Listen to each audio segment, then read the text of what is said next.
Salam sejahtera pemirsa, berjumpa lagi dalam pembahasan buku Bugar Selamanya.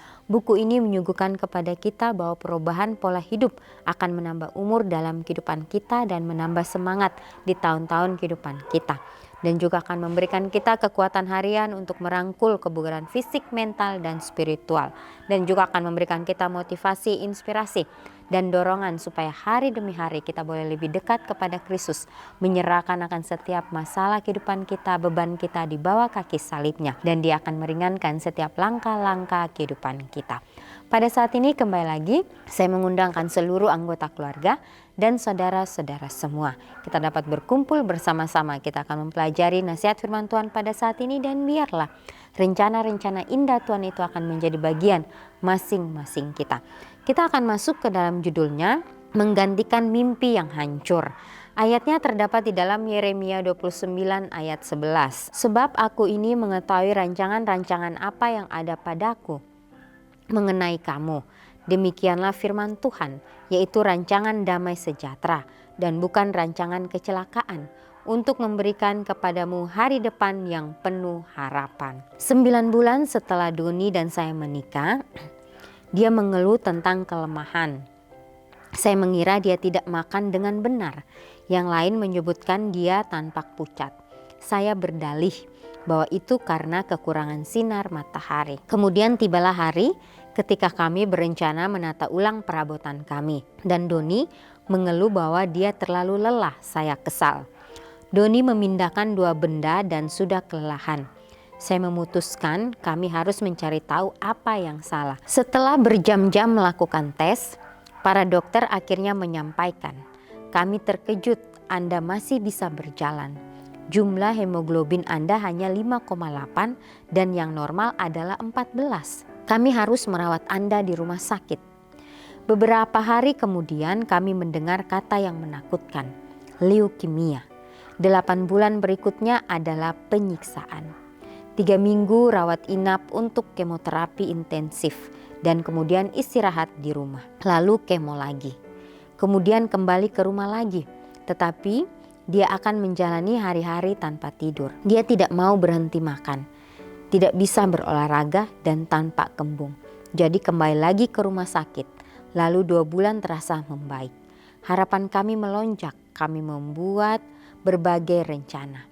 Lalu suatu hari di bulan Oktober, Doni memeluk saya dengan erat dan berbisik dengan suara serak. Kata dokter, penyakit itu kembali lagi. Saya pikir dia tahu dia sedang sekarat. Saya telah menaruh keyakinan saya pada 2 hal, Tuhan dan nutrisi. Tidak sampai keluarga dan dokter memohon kepada saya untuk mematikan alat bantu pernapasan.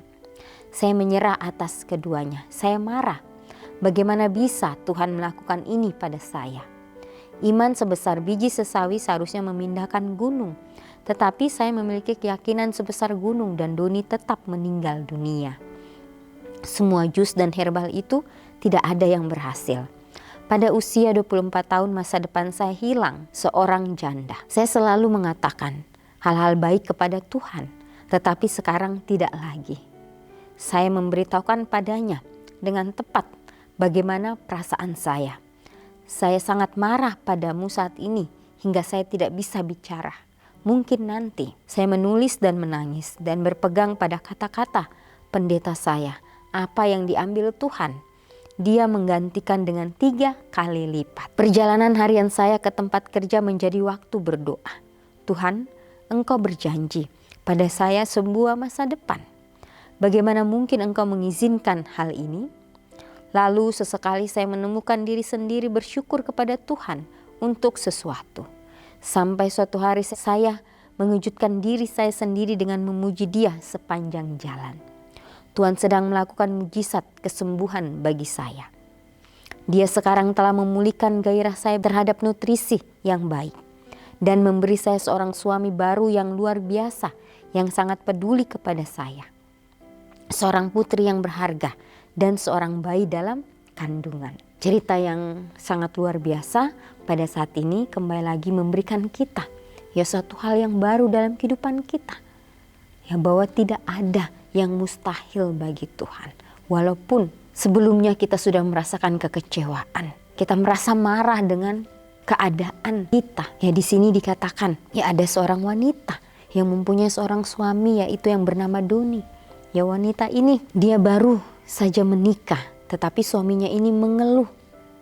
Ya dia merasa kelelahan. Wanita ini mengira dia tidak makan dengan benar. Kemudian yang lain menyebutkan dia tampak pucat.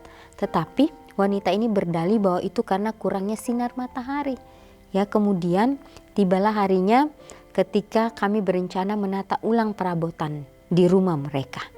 Dan suaminya ini Doni mengeluh bahwa dia terlalu lelah. Kemudian istrinya ini atau wanita ini sangat kesal. Ya karena Doni baru memindahkan 2 benda dan sudah kelelahan. Kemudian wanita ini memutuskan harus mencari tahu apa yang salah. Ya setelah itu mereka pergi ke dokter untuk memeriksa. Ya setelah berjam-jam melakukan tes, para dokter akhirnya menyampaikan dan mereka terkejut kenapa Doni ini masih bisa berjalan karena jumlah hemoglobinnya itu hanya 5,8 dan yang normal itu seharusnya 14. Jadi Doni ini harus dirawat di rumah sakit. Beberapa hari kemudian kami mendengar kata yang menakutkan bahwa Doni ini terkena leukemia.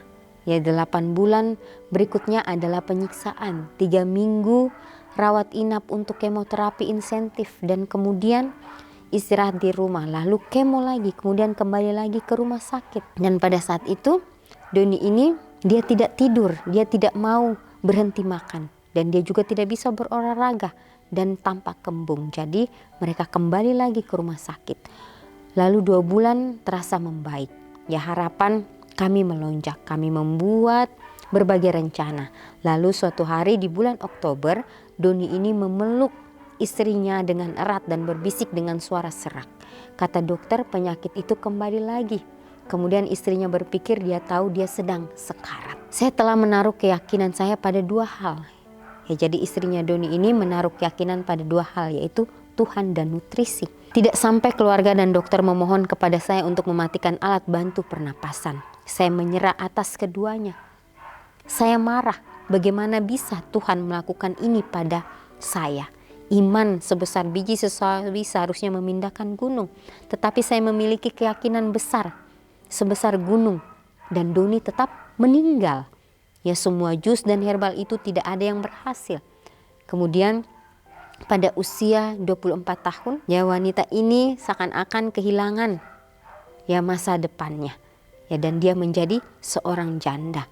Ya lalu wanita ini dia tidak lagi bisa mengatakan hal-hal baik kepada Tuhan. Ya dia merasa kecewa kepada Tuhan, dia marah dan dia tidak bisa berbicara apapun. Mungkin nanti katanya. Dia hanya bisa menulis dan menangis dan berpegang pada kata-kata pendetanya yang berkata, apa yang diambil Tuhan dia menggantikan dengan 3 kali lipat.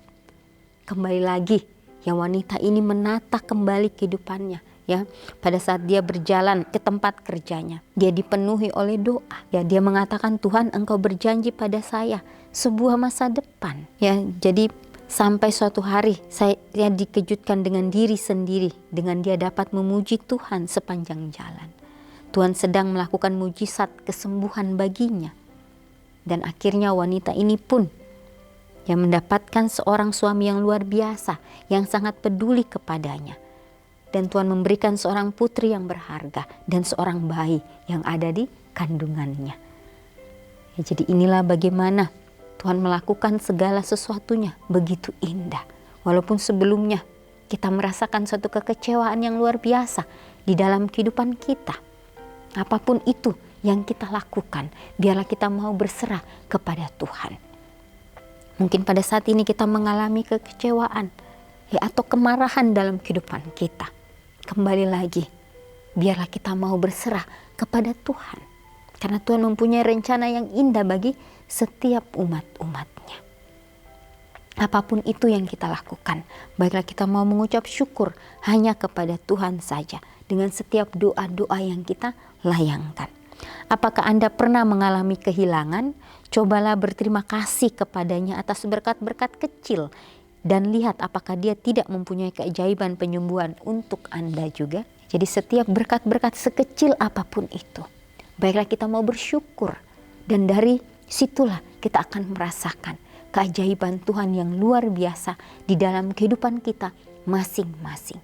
Biarlah setiap pekerjaan yang Tuhan sudah berikan kepada kita, kita kerjakan itu dengan sepenuh hati kita. Ya, karena di judulnya menggantikan mimpi yang hancur. Tuhan sudah menyiapkan suatu rancangan, yaitu rancangan damai sejahtera dan bukan rancangan kecelakaan, untuk memberikan kepada kita hari depan yang penuh harapan.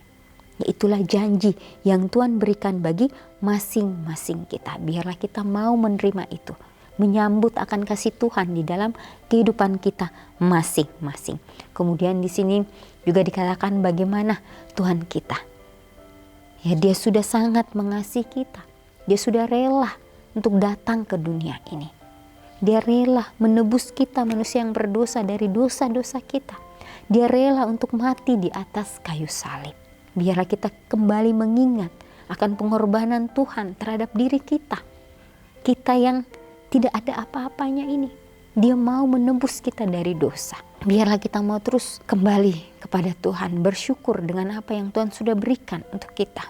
Ya, sebenarnya kita tidak layak, tapi bagaimana Dia melayakkan kita untuk dapat merasakan akan berkat-berkat-Nya yang luar biasa. Biarlah hari ini kita boleh berdoa dengan sungguh-sungguh, meminta akan tuntunan Tuhan menjadi bagian kita, supaya kita terus mau menjalankan apa yang Tuhan inginkan di dalam kehidupan masing-masing kita. Ya, akan banyak ujian-ujian yang kita hadapi.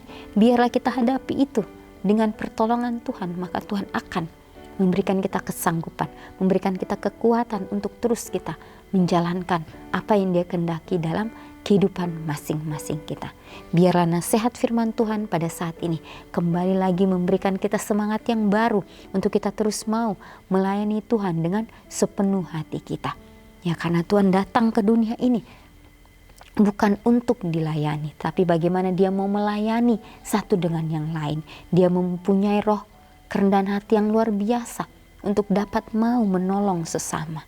Biarlah apa yang Tuhan sudah teladani untuk kita doakan itu, dan kita juga dapat menjalankan itu dalam kehidupan kita setiap harinya. Ya pemirsa, inilah nasihat firman Tuhan pada saat ini. Kita akan berjumpa lagi di kesempatan yang berikutnya, dan Tuhan memberkati.